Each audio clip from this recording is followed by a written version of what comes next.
give you other tools to be like, okay, here's my normal voice. Let me throw in one or two of those.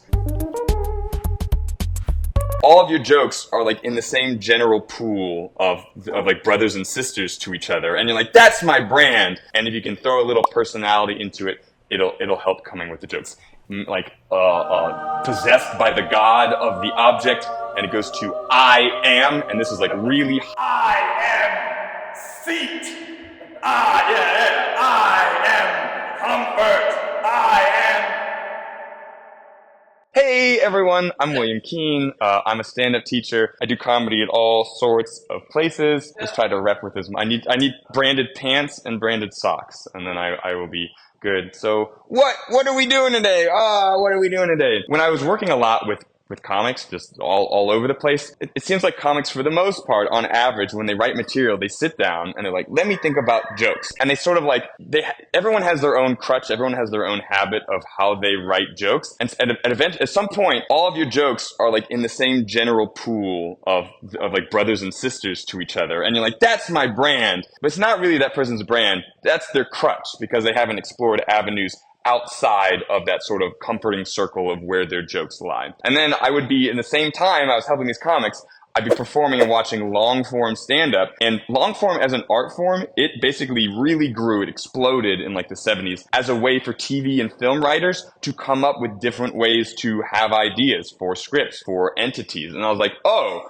this is a whole process, a comedic creative process to come up with different ideas. And here's this whole group of people that shit on this group of people, even though they could use these things. Like long form people have to come up with a full show of content right now, right here. And it's not always the best because it's the first draft, but we can use those same sort of skills to come up with the first draft that then we revise upon and make better and better. So we'll be using some of those techniques that long-form improvisers use to mine material out of nothingness, but I'll show you how we can translate it to our stand-up and potentially get jokes that are different structures than our norm. Doesn't mean we have to use them, but it will give you other tools to be like, okay, here's my normal voice. Let me throw in one or two of those. Any questions on like the basic conceit of the class before I go further into this? Okay, marvelous. We are aligned. We are all aligned. So the first sort of like structure we're going to work on is called the invocation. And it's widely regarded as one of the coolest improv openers ever. The basic conceit of it is you're going to take an object and it's going to grow from the mundane up into the point where like we become the avatar of the god of that object. And it's going to get us multiple axes to joke about one single object. So while I'm sort of explaining the opening, the structure to you, try to think of an object that you have in your stand-up. Anything. It could be a glass. It could be a phone. It could be like, oh, the car that I drive. Just some sort of object. So when we get to you specifically, we will have an object for us to invoke so I can show you how this process works 4 times in a row. So how this conceit works is you start with it is. So for example, if it was a stool, like it is long, it is round, it's yellow but not really yellow. You start with just the physical descriptions of that object, and if you can throw a little personality into it, it'll help coming with the jokes. It is rusty, things like that we can pull whatever out of. Basic physical descriptions of the object as the it is level, and then you turn to the you are level. So we're slightly heightening how we talk to this object. It has now become like a human entity, like a friend. So like you're always there supporting me, or you better not break on me, buddy, or you're the last one I wanted but the only one I got. So you're talking to the object as if it was a person, and the second stage. Then you move full on to thou art being a sort of how this object exists for society, what its function in society is. It's like, thou art comfort, thou art chillness on stage, thou art everywhere I want to be, sort of invoking in a higher stage. And then finally, we are become like possessed by the god of the object, and it goes to I am, and this is like really heightened sort of emotional pureness language. I am seat. I am comfort, I am, whatever words you want to put there. So that is the structure. You start with the physical, you go up to the sort of like the holy, it is, you are, thou art, I am. And you may be wondering, wow, how do I use this in my stand-up, William? How do I use this stupid long-form thing in my stand-up? But let's say we were talking about a chair, like, oh, a chair, you know, it's always where I want to be. Except today, what the fuck is this? I don't want this thing. And if the audience likes that joke, if they like your first joke, like, little rusty, ooh, Westside, what you doing? If I need to add additional jokes, I've done a whole exercise to give myself additional tags to attack this that I will already have in my back pocket. So instead of me having to rely on my improv, I can go like, chair, it is comfort! Not today! Or whatever, but I can attack all this on multiple axes really fast, all the way to the purely emotional, like, blah, blah, blah level, to the sort of intellectual, literally defining it and breaking it apart physically. Any questions, any thoughts on the invocation as a structure? Yeah, does my emotion towards it matter? Yeah, so this is one of those things where it's a great question because these are exploratory exercises. Just the mindset I want us all to be in is we're trying to get it fun. We're not trying to get it right. And so it's like the answer is you could add emotion, and it's a great way to add extra oomph into all of these statements. You don't have to if you're like, I don't want to be a silly improviser, William. I am a serious stand-up person. You don't have to sort of like shove that in there either. But one thing that will go throughout this whole workshop is I was talking to a storyteller a month ago, and she was telling me tips about storytelling. I was giving her tips about stand-up, and she was telling me that beginning storytellers often wonder if they are giving enough detail. And in her opinion, they are not, but it's a specific type of detail that they are not giving enough of. And what that is how the characters feel about something or how we should feel about it. For example, instead of the stool is there, it's hard, it's metal. The details are like the sturdiness of the chair made him feel so whimsical in his life. Why couldn't he be as sturdy as the chair? Either way, I learned chair is sturdy, but now I've learned something about how we should feel about it or how the character feels about it. So if you want to add that as a next layer into your invocation, it's the same thing with like the rusty, ooh. I'm saying one physical thing, but I've added personality, which helps inform later jokes if I want to, but you don't have to. Does that answer your question? Yeah. Okay. Any other questions as we go further into this exercise and I show you how we can use it? Did you also say like something?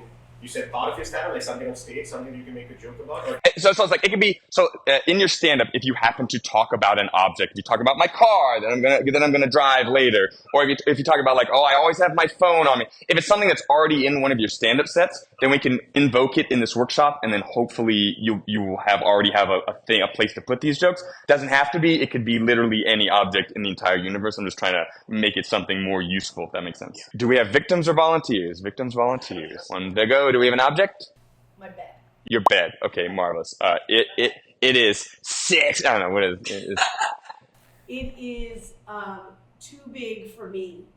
It is a place where I put my clothes. Okay. On top. Sure. It is sagging on one side, and it is very old. It is over 20 years old. I like how it's like it's over 20. Do you know what I mean? I'm just over 20. Also sagging on one side. There's lots of ways that we can use just that physical. Or like I also put clothes. Great. I love this idea of like your living clothes rack. Marvelous. Now if we're gonna move up into the you are, if you had to talk to your bed, what would you say? You are taunting me with my loneliness. Oh, I mean that's a great, that's just like a great poetic, emotional thing. Yeah, a king size bed for the king I don't have. Yeah, 100%. Wait, what? You are stuck in the 80s with your backboard. 80s? That's 40 years old. Because it used to be my parents' bedside. Not the bed itself. Oh, I mean, that's just a fun. It is. It used to be my parents' bed. Not to say, not the thing. Yeah, my mom was grabbing. I mean, if the headboard's the same, then presumably, people been, you are where I was conceived. No. I mean, once again, great. You are very Yeah. You're basically my sister. Yeah.